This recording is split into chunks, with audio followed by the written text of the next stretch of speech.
Hi guys, well thanks for waiting. So let's start. Chapter 1, Prologue. In his throne room, Leo Akaba, the professor of the Fusion Dimensions Dual Academia, stood and watched over his greatest creation, ArcV. This machine would be his tool to bring back everything he had lost, the original world he called home, and even more importantly, his daughter Ray. This was where the Arc Area project came in. By invading the other dimensions and sealing thousands of people in those dimensions into cards, their life force would be used to power ArcV for the purpose of fusing the 4 dimensions back into one. That same life force would also be used for Revival Zero, the initiative to revive Ray. So far, everything was going as planned. The first invasion of the XYZ dimension was successful and collecting a strong number of sealed cards for the project. There were still survivors, but he knew it was only a matter of time before they were finished there. Then they will move on to the other dimensions. Before that, he had gotten confirmation from his spy in XYZ that he found the girl he was ordered to locate. Leo knew that, in order to revive his daughter, he needed to find her fragments. When the original dimension had split into 4, so had Ray. As a result, each dimension had a girl who shared Ray's face and one of the 4 bracelets used to defeat the demon duelist, Zark. The man clenched his fists in anger as he recalled that monster. He was the reason all this happened in the first place, the reason Leo lost everything, including his precious daughter. When he found out that Ray had split into 4 pieces, he also discovered that Zark had also split into 4 fragments as well. He knew they would have to be eliminated with extreme prejudice should they cross his path. Fortunately, Leo had already found both of their fragments in this dimension. One of them he had to keep under lock and key the whole time, even when she was being rebellious toward him. He smiled a bit from that. He remembered Ray being just as much a handful when she was young. He missed all those days he saw her grow up into a remarkable young woman. Soon, that young woman will be by his side once more, just like old times. You wanted to see me, Professor? Leo tuned to see who had spoke to him. He did his best to not frown upon the young man's sight. Standing before him was the other fragment he found. The boy was around 14 and had violet and pink hair, and wore a purple military-like uniform. He displayed a cruel smile. Yuri, I have a very important assignment for you. I just received word from Dennis Macfield in the XYZ dimension. He says he has located a girl I instructed him to find. Meet up with him there, and he will lead you to her. Once you have that girl, bring her back here to Academia alive and unharmed. You do not want me to card her like the others, Professor? Yuri asked, curious as to what made this girl so special as to not be carded. Absolutely not. She is not to be damaged in any way. I have important plans for her that require her to be in perfect health. Card anyone that gets in your way, but that girl must not be harmed. Is that understood, Yuri? Leo demanded. Yuri still smiled as he bowed. Understood, Professor. I won't fail you. Yuri then pushed a button on his dual disc and disappeared into blue particles of light. Leo sighed as he turned back to look at his machine. While he despised Zark, and by extension his fragments, he admired Yuri's loyalty to him. He had yet to fail an assignment, considering he was one of his best soldiers. Still, Leo felt justified in using Yuri's power to help get his project underway. He was interrupted again by another of his followers. What is it? Leo asked as a viewing screen appeared before him. Professor, our spy network in the Synchro dimension has just found a girl matching Lady Serena's face and wearing a bracelet on her right wrist. Leo nodded. Good. Give me her exact location. He was then given a digital map of the Synchro dimension, and as he narrowed on a blinking red circle, he saw his next target. The professor smiled. That makes 2 pieces located. Once Yuri has them both brought here, I just need to find the 4th and final piece. Leo Akaba knew his own spy in the standard dimension would surely come across Ray's fragment there. When he returns, he'll examine his memories for any encounters he may have had with her. Then, after Yuri brings her to academia, then he'll have all the pieces he'll need to bring Ray back. Yes, Leo said to himself. It won't be too long before we are together again, Ray. I will bring you back and restore our true home. And no one will stand in my way. And the winner is Yuya Sakaki. Yuya, a red and green-haired 15-year-old boy, smiled as the crowd cheered for him after winning his first duel with his new pendulum cards. He could see his mother and friends cheering for his victory from the spectator stands. Among the audience was a boy around Yuya's age that seemed weary as well as impressed. He had spiky dark and magenta-edged hair with blonde bangs hanging down and wore a dark blue jacket over a black sleeveless shirt and dark purple pants. His most noticeable detail, that sometimes caught people's eye, was the small gold pyramid around his neck. He could see Yuya's mom and friends not too far from where he sat. He also saw the girl that was cheering the hardest for Yuya. A pink-haired girl with pigtails waved at Yuya, happy that he won, and brought smiles to the people who watched. Way to go, Yuya! You sure got everyone smiling today. The boy also saw that the girl had a bracelet on her right wrist that had 2 pink stones on it. That's them, Yuya Sakaki and Yuzu Haragi, said the boy quietly. Yes. Finding them wasn't a problem. The real difficulty is keeping them safe. We need to be ready when academia makes their move, said another voice only the young boy with the pyramid could hear. Don't worry, Pharaoh, we will be. After a big yacht had just docked with the island where Dual Academia resided, all the new students began to disembark. They were all excited to arrive, eager to begin their training to become pro-duelists. One of them, a brown-haired boy who wore an open red jacket and dark gray pants, did not share their enthusiasm. Poor kids. They have no idea what kind of dueling school this is. I'm glad I won't have to be here long, the boy thought as he began to enter the place among the other students. Of course not. Once you find Serena and convince her of the truth, you both will need to flee with your tails between your legs. Also, leaving will be much harder than getting in, replied a female voice only that boy could hear. The boy sighed. Believe me, Yubel, I'm well aware of that. I just hope Serena will listen to reason when the time comes. At around the same time, a girl with indigo hair, wrapped in a ponytail, and light blue bangs sneezed in her bedroom. As she wiped her nose, Serena wondered if someone was talking about her just then. But then she shrugged it off, thinking it was nothing important. She then fiddled with her purple stone bracelet. She did that when something agitated her, like now. Why should I be concerned if someone was talking about me? It's not like the professor would ever give me a chance to prove myself worthy of being one of his best dueling soldiers for the Arc Area project. I just wish something would happen soon that changes things for me. Hey Rin! You want shrimp ramen tonight, or chicken? A teenage boy with blue and yellow hair wearing a white riding suit asked his friend as they looked at their choices for their dinner. Rin, a girl around his age with short green hair and wore a light blue and pink outfit, sighed in exasperation. Ramen again? Yugo, we need to eat more healthy foods than this. Plus, we just had ramen last night. You need to eat real food like fruits and vegetables. Luckily, I know where we can find some good produce. Now come on.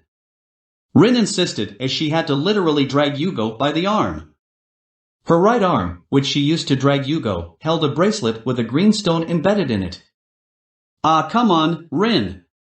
Just one cup. One that has the Duel King, Jack Atlas, pictured on it? Yugo begged, practically in tears. But Rin wouldn't have it. You already have like a dozen of those back home. Any more and they'll start taking up space you need to move. I swear, Yugo, you really need to grow up and act your age. Yugo cried pathetically as Rin moved him toward where the produce was. Not far from them, a young man around 19 with black and dark yellow spiky hair, wearing a blue biker jacket and had a yellow mark on his face, observed the bickering pair. He was pretending to shop so he could watch them without drawing unwanted attention to himself. He couldn't help but smile a little from their banter. Yugo and Rin, they are an interesting pair. I know they care about each other, even if they don't always agree on everything. They need to stay together, and I will make sure of that. He thought to himself as he held his left hand on his right arm, where a red mark softly glowed. Yuto! Shun! Over here! Called out a pretty teenage girl with long, dark purple hair and wore light-colored work clothes. She waved her right arm, which held a bracelet with a yellow-colored stone inside it. Seconds later, two young men met up with her. Ruri! Is something wrong? The older man, who looked about 17, asked with great concern. Ruri shook her head. No, Shun, I just need help getting more towels and water buckets for the sick and wounded. Ruri replied as she pointed to some tents further out. There were many tents like that, considering they are practically living in a war zone that was once a peaceful city. Whatever you need, Ruri, we'll do what we can, said Yuto, the younger boy who looked much more of Ruri's age. He had black and light purple spiky hair and wore dark, tattered clothes. Also, all three of them wore red scarves somewhere on their outfits. I know. Thanks, you too, Ruri said as the two ran to find more towels and buckets. Nearby, a much younger boy, around 13, observed the trio from the other side of another tent. He had short dark spiky hair with red bangs up front. He wore a red sleeveless jacket and white pants with flames on them. He also had a strange golden key hanging around his neck. There they are, Astral, he said as he turned to a blue glowing being floating next to him. The boy he was with was the only person there who could see and hear him. Yes, Yuto and Ruri Kurosaki. And the older one was her brother and Yuto's best friend, Shun Kurosaki. He can handle himself, but it is the other two we need to watch over, Astral said. Yeah, I know. We gotta make sure to protect them from academia. More Ruri so than Yuto, said the boy, feeling anxious. I believe we will have to make our move very soon. Look there, to your right, Astral said, pointing in that direction. When the boy turned to see what Astral was talking about, he gasped and widened his eyes in shock. He saw two young men conversing not far from where Ruri was gathering water. One of them was wearing a cloak, but he could still make out his face. It's him, Yuri. He's already here, the boy whispered. Astral nodded. Indeed. The time for action is upon us. Are you ready? Astral asked his human companion. The boy smiled broadly. Oh yeah. Let's do this. Chapter 2, XYZ. Ruri was tired of running. She had been on the run for nearly an hour, trying to get away from the cloaked stranger that was chasing her. She had been minding her own business, helping the resistance, when suddenly a cold chill ran down her spine. Ruri instinctively turned around to see a disguised figure. Though she couldn't see his face, she could see his smile, a cold, sadistic smile that told her to get the hell away from him. Unfortunately, no one else was around when the stranger began pursuing her. Not even her older brother, Shun, and close friend, Yuto, had been there to help her out. She was completely alone. It was as if this person knew when to make his move, when she was at her most vulnerable, when no one could help her. On and on she ran throughout the night in the ruins of Heartland. But no matter where she turned or how fast she moved, the figure was still not far behind. Desperate, Ruri turned toward a dark alley, hoping to lose him there. To her dismay, it led to a dead end. She was trapped. Ruri turned back around to see the cloaked pursuer standing before her. What's the matter? Do you like playing tag? Please don't make trouble, the stranger said playfully. The young girl knew she had one choice left, fight. When she slipped on her dual disc, the stranger seemed amused. So you want to duke it out? How unruly. Sure, let's do this. If I win our duel, listen to what I have to say. All right? Ruri stood before that psycho, staring back defiantly at him. She had enough. She was a member of the resistance, the group of survivors from the invasion who wanted to survive and fight back against the ones who destroyed their home and so many of their loved ones. If she was going to fall, she would fall while fighting on her feet. The stranger moved to activate his own dual disc. He never got to do so, for at that moment. Kato Bingu! What the? The stranger looked up just in time to see something big fall right on top of him. His vision then darkened and began to have trouble breathing. Someone had jumped on him and used his own cloak to disorient him. Ruri stood there, stunned and confused. Before her eyes, a young boy was tackling the man trying to capture her. Tried as he might, he couldn't shake the kid off.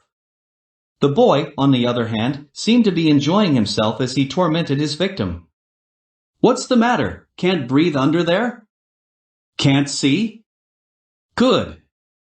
That's just how I like my bad guys, helpless and totally caught with their pants down. The boy then tied up the cloak in some complicated-looking knots and kicked the figure into a pile of debris. The kid looked really pleased with himself as he turned towards Ruri. You okay? Ruri took a moment to regain her composure as she answered. Yes. I'm fine. Thank you. Who are you? The boy still smiled brightly. My name's Yuma Tsukumo, and I've come to get you out of here and away from him. Yuma said, pointing with the thumb of his other hand at the guy still trying to get the knotted cloak off him. So, you ready to run or what, Ruri? The girl gasped. How do you know my name? She asked, stunned that this Yuma kid knew her name. She was sure she had never met him before. This was the second time a stranger approached her tonight. This time, though, she could tell this kid meant her no harm. He had just risked his life to save hers after all. I know a heck of a lot more than that, but we can talk later. You coming or not? Yuma asked as he held out his hand to her. Ruri looked at his hand, then back at Yuma. Just like her instincts told her to run from the cloaked man, they also told her to go with this strange young boy. Smiling, she nodded as she took Yuma's hand and together, they ran out of the alley. Where are we going? The resistance is the other direction. Ruri said, noticing they were running in the complete opposite direction of where her comrades were. We are not meeting with the resistance. We're heading to Heartland Tower. Yuma answered, further surprising Ruri. Why Heartland Tower? It is not safe there. She noted. As they ran, Yuma looked at her over his shoulder. He looked much more serious now. Listen Ruri, Academia is after you. That scumbag I just jumped was ordered to take you there as their prisoner. You're not safe here. I've got to get you away from this place as fast as we can. Ruri gasped. Academia is after me? Why? She couldn't understand what this was all about. Ever since Academia began their attack, they showed no hesitation in sealing everyone into carts, whether they were duelists or unarmed citizens who don't duel at all. Why would Ruri herself be an exception? I'll explain once we are at a very safe distance from here. Yuma replied as they kept running. Suddenly, Ruri jerked her hand out of Yuma's grasp and both of them had stopped running. Ruri? Why have we stopped? We need to hurry if we are going to get away. Yuma insisted. Ruri, on the other hand, stared back at him. Tell me why going to Heartland Tower will help us escape. And just where are we escaping to? Ruri demanded.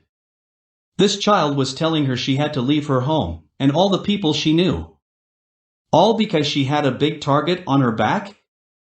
She had a right to know before she did anything rash. Yuma sighed as he told her. I have a ship that can fly us away from here and fast. But see, this ship is like huge, and it can't just land in a place like this. It's best that we head to some place really high where we can get to it without any problems. Like Heartland Tower. Ruri said as Yuma nodded. Right. Once we reach the top of the tower, I can contact it to come pick us up. As to where we are going, that's a little more complicated to explain. he said hesitantly. This made Ruri even more confused. Why is that?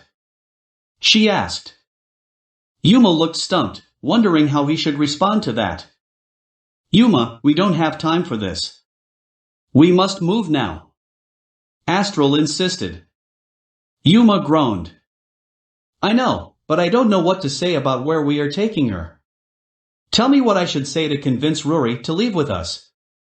He yelled back. Ruri now looked even more confused. Who is Yuma talking to? There isn't anyone else out here. He also doesn't seem to be using any kind of communication device. Ruri didn't know what to make of this. Just tell her it is a place similar to how her home used to be before the invasion. It is a much safer location where academia cannot hope to find her. Astral suggested. Nodding, Yuma turned back to the baffled Ruri and repeated Astral's words to her. After a moment of hesitation, she seemed to accept it. She hated leaving her home, even if it was a ghost of its former self.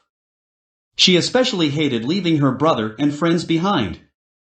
Shun, Yuto, Sayaka, Alan, Kaido, she would be fleeing to who knows where without any one of them.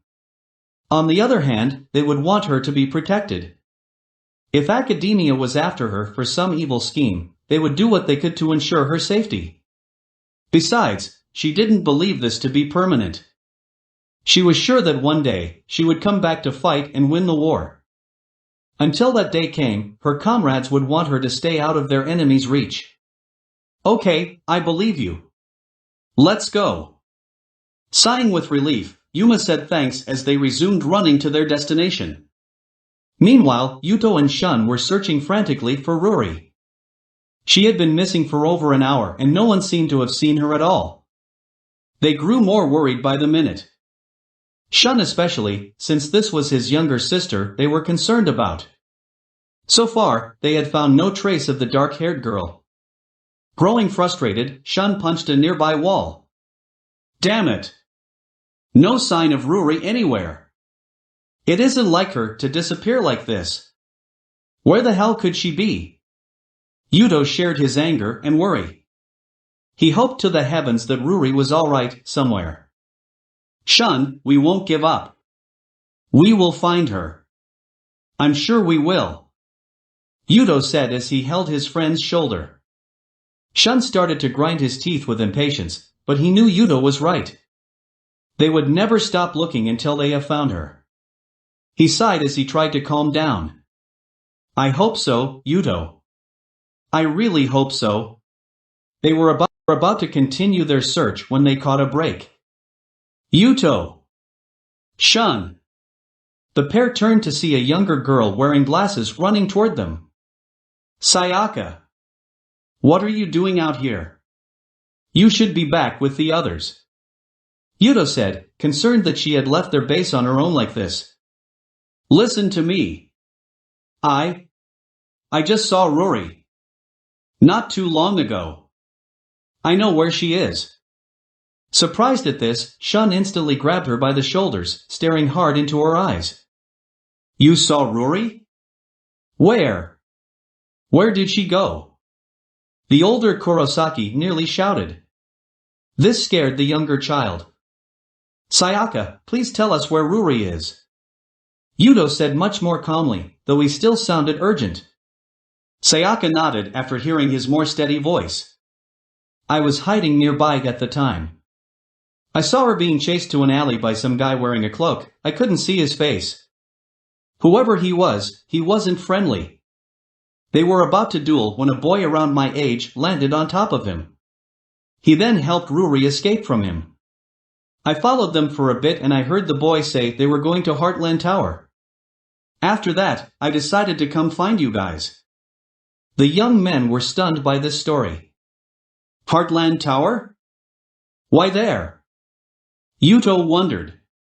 And who is this boy that was with her? Shun asked, sounding more surprised than angry. He said his name was Yuma Tsukumo, and he said something about getting Ruri as far away from here as possible. I think. Sayaka hesitated for a second before continuing. I think they are both going to leave Heartland. she finished in a fearful tone. This definitely shocked the duo. Leave Heartland? With some unknown child? Over my dead body! Shun yelled as he immediately ran toward the direction of Heartland Tower. Shun, wait!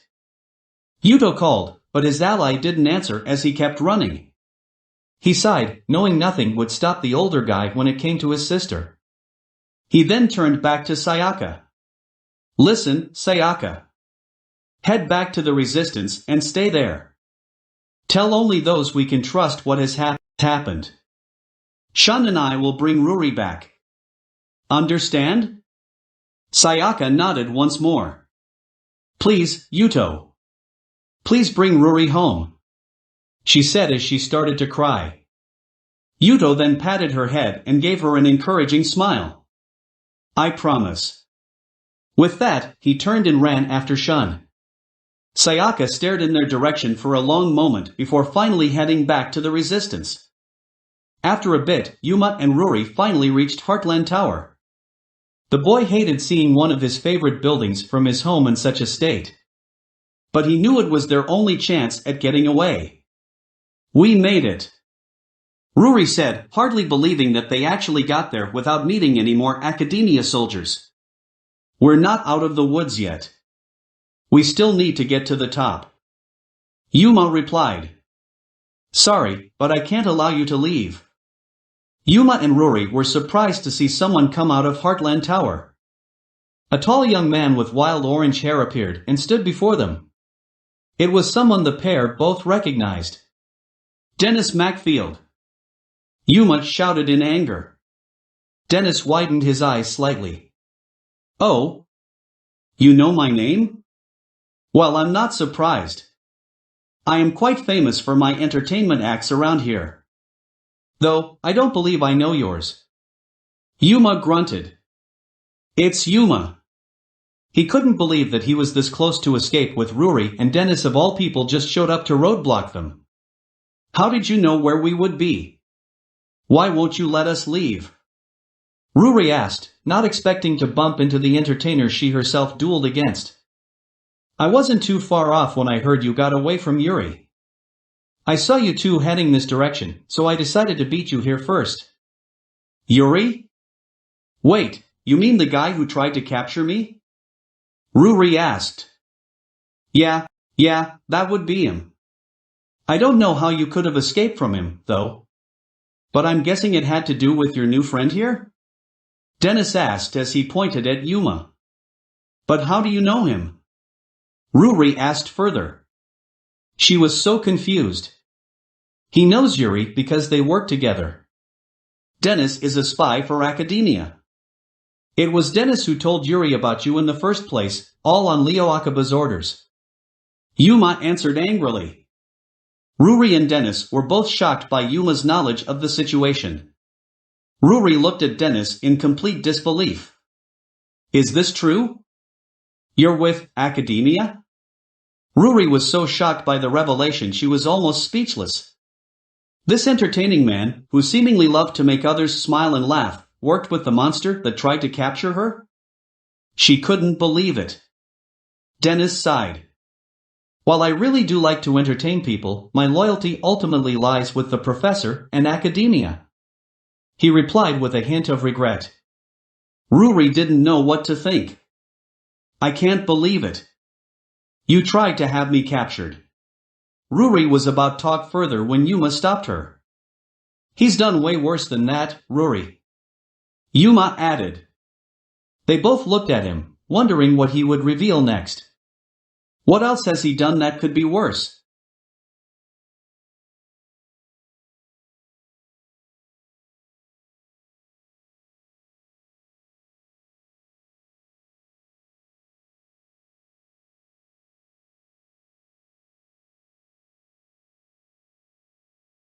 Ruri questioned. Yuma turned back to her as he revealed Dennis' worst sin. It was Dennis who gave academia the signal to invade your home. Everything that was lost, that was taken from you, was all his fault. Yuma shouted in outrage, pointing at Dennis. Dennis was shocked that this kid knew he gave Academia the signal to attack. How the hell did he know it was me? Only the professor and those closest to him had that knowledge. Ruri's reaction was much harder to witness. Tears began to run down her face and her body started shaking. She was looking down as she cried. My home was destroyed. Nearly everyone was sealed into cards. So much destruction, so much pain. So much loss. Ruri then snapped back up to look at the man responsible for all the hell that had befallen her and her loved ones. She looked extremely outraged. How could you? How could you take away the happiness of a city full of innocent people? You had no right to hurt anyone here. No right at all. Ruri then cried more as she covered her face with her hands. Dennis chose not to reply. He actually hated to see Ruri upset like this. But the professor had given him a mission, and he had to carry it out. That was all there was to it. Now he had another task, stopping Ruri from escaping. First he would have to deal with her new friend, who looked more than ready to deliver some serious payback. Believe me, Ruri, Dennis is going to pay for what he's done. And I'll do it by taking him down in a duel. Yuma declared as he activated his duel disc. Then after I kick his sorry but we're getting out of here. Dennis seemed slightly amused. You think you can get past me? It will be entertaining to see you try. Dennis replied, activating his own duel disc. Duel. Yuma, 4000, Dennis, 4000. I'll start the show. My turn.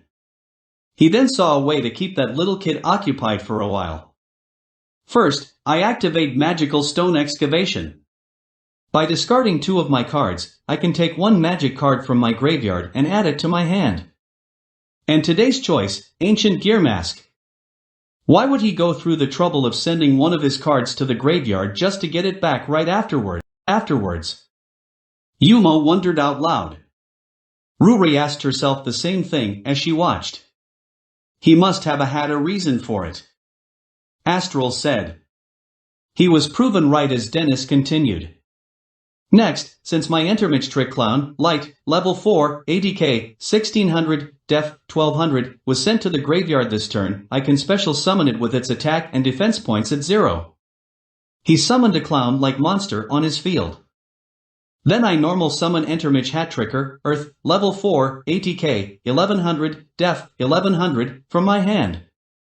A monster that resembled a floating cloak with gloves, glasses, and a hat had popped up next. Now he has 2 Level 4 monsters. That's what his plan was. Ruri gasped, knowing what would be coming next. Dennis smiled. Exactly. I now overlay my Intermix Trick Clown and Intermix Hat Tricker. The show must go on. Artisan of the Air, swing across the stage with grace. XYZ Summon. Appear now. Rank 4. Intermix Trapeze Magician, Light, Rank 4, ATK, 2500, Def, 2000. A tricky-looking spellcaster in white with a purple cape appeared on the field. That's Dennis Ace. He's summoned it already. Ruri exclaimed. Yuma grunted in response to seeing it. Well, of course he showed up early. This is a show that requires the main star to pull his main act right off the bat. Next, I equipped Trapeze Magician with Ancient Gear Mask. The magician now wore a menacing-looking mask, befitting the master that wore a mask himself ever since he arrived in the XYZ dimension. With this mask on, my magician gets a whole lot of new tricks. You'll see what they are soon enough, Yuma. I then set 1 card, and end my turn. I got a feeling none of those tricks will be good for me. Yuma thought. Don't be intimidated by his flashiness, Yuma. You have plenty of cards that can shatter through his tricks. You just need to draw a certain card to end the duel in 1 move. The sooner you win, the sooner we can escape from here. Astral advised. Got it. Yuma whispered low enough so that Dennis couldn't hear him. Just before he could begin his turn, however. RURI. Ruri, Yuma, and Dennis turned to see Yuto and Shun running their way. Big brother! Yuto! Ruri cried out as she hugged them both when they reached her. How did you find me? Sayaka saw what happened to you and informed us. Yuto answered. We then ran here as fast as we could. Are you all right? Are you hurt? Shun asked frantically as he examined his younger sibling for injuries. I'm fine, Shun, physically at least. She said the last part softly. Shun and Yuto could tell that she was upset about something. Before Yuto could ask what was wrong, they noticed the duel taking place. Hey, you're that Dennis guy that dueled Ruri before. What are you? Shun then noticed the type of duel disc he was using. He and Yuto were shocked. That duel disc. Only those academia bastards have them. So you're one of them? You've been working with our enemy this whole time? Are you the one who tried to kidnap my sister? Shun demanded angrily. No, big brother. Ruri said, catching her older sibling's attention. It wasn't Dennis who was chasing me before. But he worked with the guy who did. Dennis really is a spy for academia. Not only that. She clenched her fists tightly. Dennis was the one who signaled academia to attack us in the first place. Yuto and Shun were horror-struck. They both looked seriously pissed, but Shun's expression was the most terrifying. You son of a bitch! Shun was ready to tear Dennis apart, but Yuto held him back. Damn it, Yuto! Let me go! Shun struggled to break free, but Yuto's grip was too strong. Believe me, Shun. I want revenge just as badly as you do. Right now, though, this isn't our fight.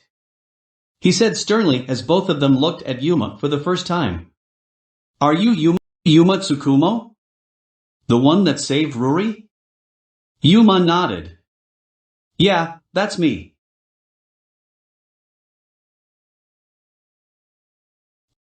Yuma said.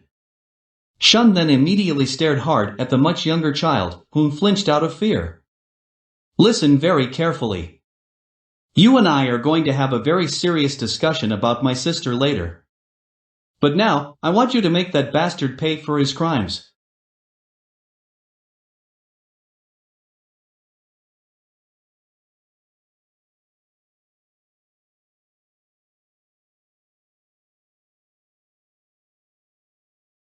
Do I make myself clear, Yuma Tsukumo? Yuma rapidly nodded as he sweated buckets from the look Shun gave him. Yeah, crystal clear. He's definitely going down. With that, Shun backed off to stand with Ruri and Yuto. Ruri knew how angry her brother was and couldn't blame him for wanting to beat Dennis to death. She was glad Yuto was there to keep him in check. Dennis himself was much more frightened of Ruri's brother than Yuma was. Oh boy. I hope Yuri gets here soon. I really don't want to face that guy's wrath. But first things first, he had to defeat Yuma and secure Ruri for Yuri's arrival. Yuma then remembered it was his turn and prepared to draw. Yuma, forget about Shun and focus on winning this duel. Astral advised. Got it. Time for some well-deserved justice. My turn. Droll Yuma smiled when he saw the card he drew. It's here. Yuma said excitedly. He then made his move. Dennis and the others waited to see what the new kid in town was capable of. First, I summoned Gagaga Magician, Dark, Level 4, ATK, 1500, Def, 1000. A magician in dark blue and orange garb appeared on Yuma's field. Then since I have normal summoned a level 4 monster this turn, I can special summon Shadow Lizard, Dark, Level 4, ATK, 1100, Def, 1500, from my hand. Next to the spellcaster was Black Lizard with glowing red eyes. So, he's bringing out his own ace right from the start too, huh? Dennis said to himself. I now overlay my level 4 Gagaga Magician and Shadow Lizard. Appear number 39. My battle starts here. I entrust my wishes upon your white wings. XYZ summon. Messenger of Light, King of Wishes, Hope, Light, Rank 4, ATK, 2500, Def, 2000. A mighty warrior wearing white and gold armor with a red 39 on its left shoulder appears in a beam of light, ready to fight its enemy.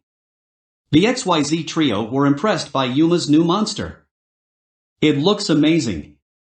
Ruri muttered in awe. I agree. Yuto replied. Let's see if it can take down Dennis' monster. Shun said. Dennis, however, wasn't concerned. Wow! Now that's a heck of a monster you got there, Yuma. But I'm sorry to say, you won't be able to do much with him. Meaning what? Yuma questioned. Continuous trap card open, Mage's Fortress. When I have a spellcaster on my field, you can't attack me. So sorry. Dennis said, halting any chances of Yuma striking at him. Besides, our monsters have the same attack points, so they would both just destroy themselves, or would they? He said with a wink. Yuma and the others had the impression Dennis knew something he didn't. He must be referring to that mask he equipped his magician with. He said it had abilities we haven't seen yet. However, Astral smiled at Yuma. That is something we won't have to worry about. I hear ya. Yuma muttered softly before replying to Dennis. Dennis, you think you stopped me, but you're dead wrong. I'm gonna break through your defenses and beat you this turn. He declared. He's going to win the duel on his first turn? How? Yuto asked. He, Ruri, and Shun waited to see how the kid would pull it off. Oh? Then show us what tricks you've got up your sleeve. Dennis said eagerly. Yuma grinned. Happy too. First, I activate a card given to me by a friend. It's a magic card called Knight's Title. This lets me change a spellcaster on the field into a warrior, like your monster. And since Trapeze Magician isn't a spellcaster anymore, your trap can't stop my attacks now. Yuma declared, surprising everyone. TCH. Dennis grunted in annoyance. Didn't see that coming. He muttered. But it's pointless now. Even if Yuma can attack, both monsters still have the same attack power. They will just destroy each other. Ruri pointed out. I think Yuma has that covered somehow. Yuto said. Next I equip Hope with Ultimate Hope Sword. This raises Hope's attack points by 800. What? Dennis shouted in disbelief as Hope's attack points rose above his monsters. Hope, King of Wishes ATK, 2500 plus 800 is equal to 3300. Battle. I attacked Trapeze Magician with Hope, King of Wishes. Yuma's monster then flew straight at Dennis' monster. Damn it. At the very least, I'll take some damage, but not lose my monster due to my mask's effect and the duel. Dennis thought as the battle took place. The others thought the same thing until I activate Hope's monster effect. When a monster attacks, by detaching one overlay unit, I can negate that attack. Moon Barrier. Everyone stared in shock as Hope stopped its blade just an inch from Trapeze Magician's head. What the hell is Yuma doing? Why did he stop his attack? He could have destroyed Dennis' monster without any worry of a counterattack. Shun said in disbelief, not knowing about Ancient Gear Mask's protection effects. Yuto and Ruri couldn't understand either as they continued observing. What's the deal, Yuma? I thought you planned to beat me this turn? Dennis stated in a mocking say. Yuma grinned confidently. I am. Now comes the best part. I activate the Quick Play magic card, Double or Nothing. When a monster's attack is negated, I can have that same monster attack again, with its attack points doubled. Doubled? Dennis panicked as Hope's already raised attack power rose even higher. Hope, King of Wishes ATK, 3300 times 2 is equal to 6600. It didn't matter now if his monster could not be destroyed this turn, the damage from the attack would finish him. An attack power of 6,600. That means if Yuma's attack succeeds. Ruri started. Dennis will take 4,100 points of damage, enough to beat him with one strike. Yuto finished. He really did know what he was doing. Shun said quietly, starting to admire Yuma's dueling skills. Alright Dennis, this is for all the people of Heartland that you've hurt. Hope, King of Wishes, attack Trapeze Magician one more time. Ultimate Hope Sword Slash. Dennis could only stand and watch as his monster was slashed. The impact sent Dennis flying into the tower wall hard and he slid down to the ground in defeat. Dennis, 0. Yuma did it. Ruri cheered. He's strong. Probably as strong as anyone in the resistance. Yuto said thoughtfully.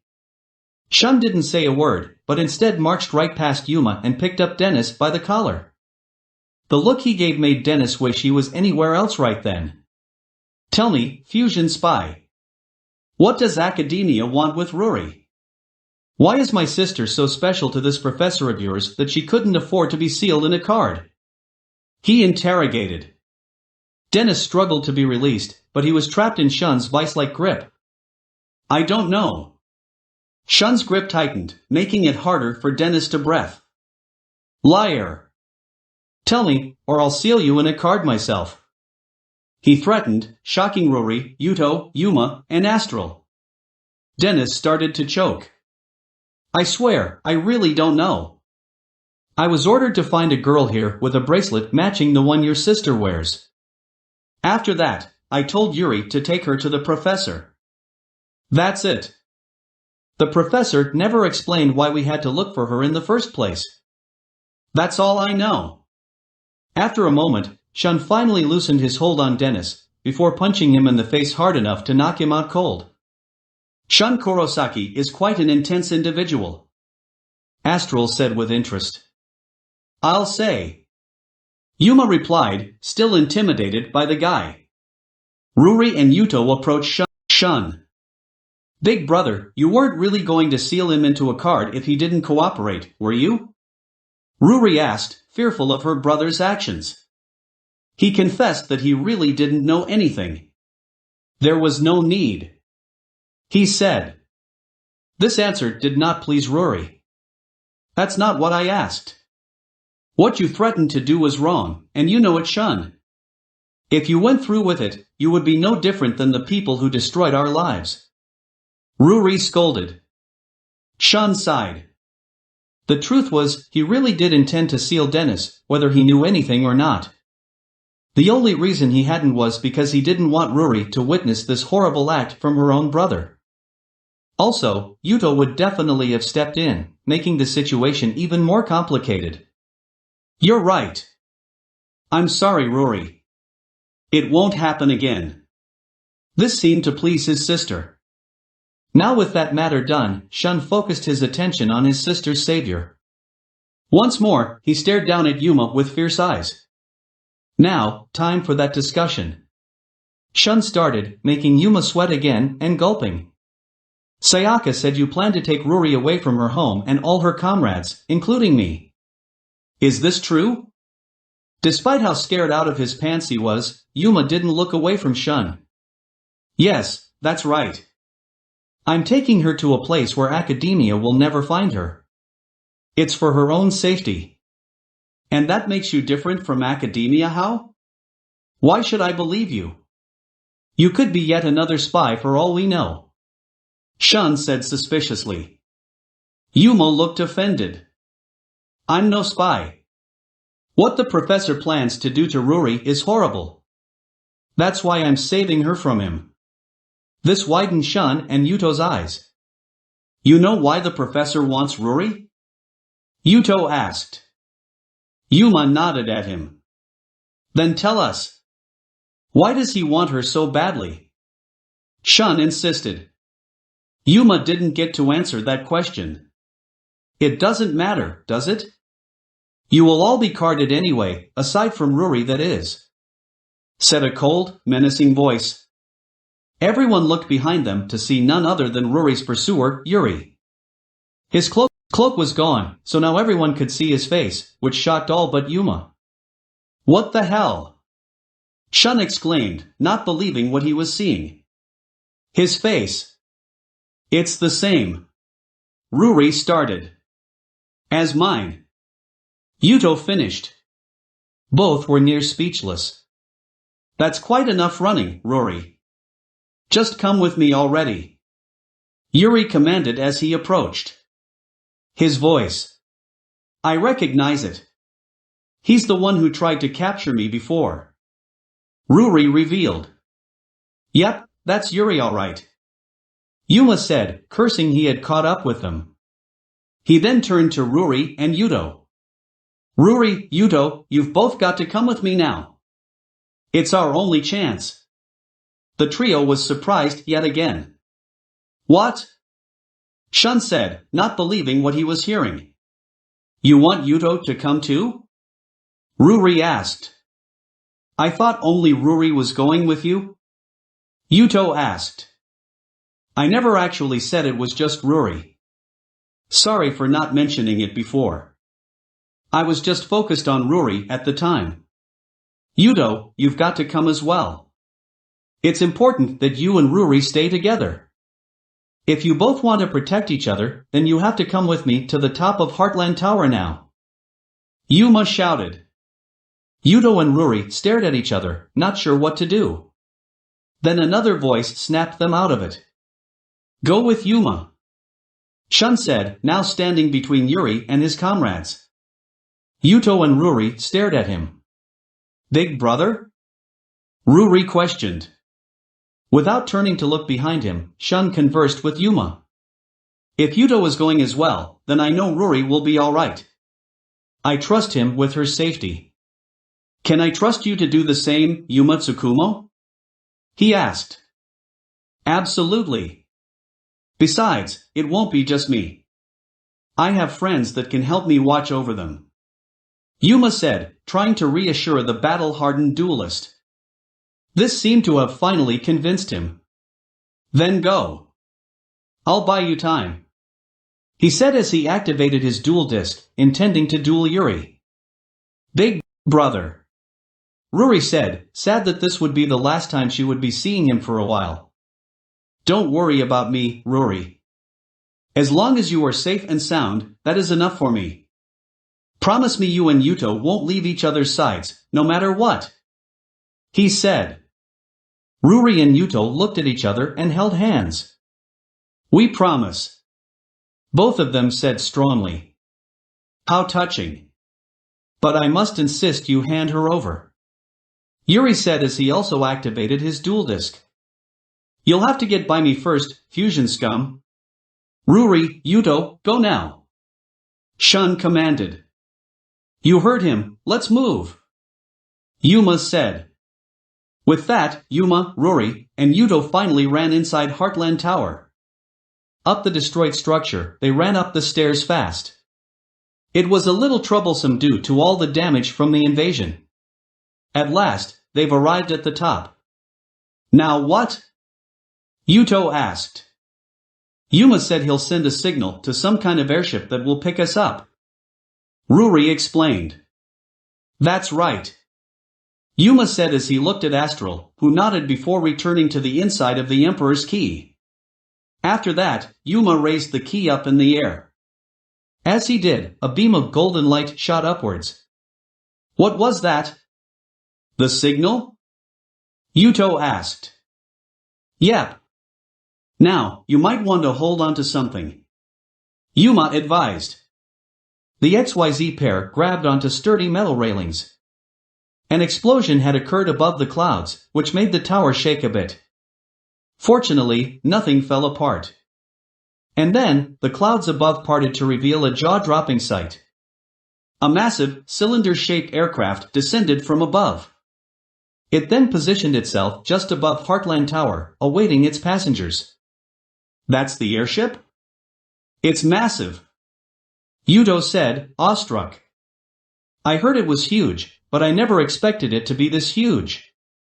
Ruri said in agreement.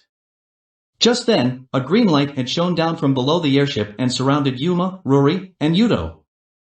From the ground, Shun and Yuri were also stunned by this latest event. What in the world is that thing? Shun said, shocked by the sight. Beats me, but it looks like some kind of aircraft. Guess I need to finish this duel quickly. Yuri commented. Try it. Shun replied as they continued their duel. What's this? Ruri asked, curious about the light around them. This is how we will be getting aboard. We're ready, Astral. Beam us up. Yuma instructed. Who's Astral? Ruri and Yuto both asked. Yuma smiled at them. You'll see. He said as the light around them turned red right before taking them. With their occupants safely aboard, the different dimension airship flew up again and in a flash of light, disappeared from view. To be continued.